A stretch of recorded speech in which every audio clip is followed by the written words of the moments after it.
magsaing tayo ng 1.5 na bigas. O, paano magsaing si Mapakuking ng rice. Lagyan natin ng water. Ganyan lang. Hugasan natin. Mga 2 hugas ko. Tsaka natin babanlawan.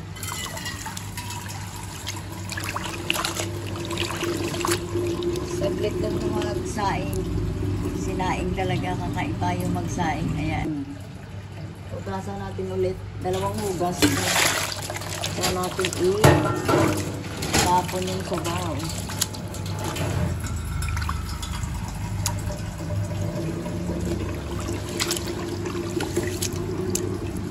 Pantay yung daliri nyo mamaya sa bigas. Tignan natin. Papantayin natin sa ating gamay yung sukat ng water sa rice. So, bahagya.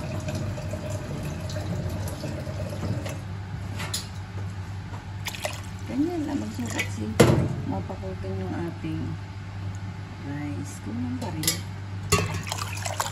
Pantay doon sa lalapat yung kamay nyo doon sa bigas. Ayan, okay na yan.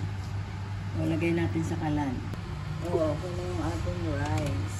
Isasain mo natin. Lagyan natin ng apoy. Ayan. O, balikan natin mamaya pag kumulo na. Yung tamang pagsaing ng ating bigas. O, tingnan mo kumulo na. Ang bilis-bilis na magsaing. Ganyan lang. O, diba? Ang ganda na yung simpleng pagsaing ni Mapakuking. Ayan, tingnan mo. Simpleng-simple lang talaga yan. Ang bilis-bilis, diba? Yung ating kanin, ang ganda ng pagkasaing. Okay, no? I-in na lang natin yan. Balikan natin mamaya after 10 minutes. Paluto na yan. Okay, okay na yung sinain natin. Ang sarap. So, sabayan natin ang tinola.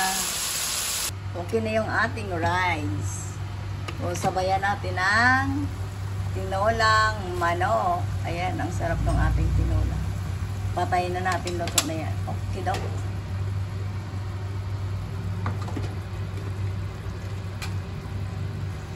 Hi, it's me, si Mapakuking. Like and subscribe. Thank you for watching. Thank you sa nanonood. Thank you sa nag-subscribe.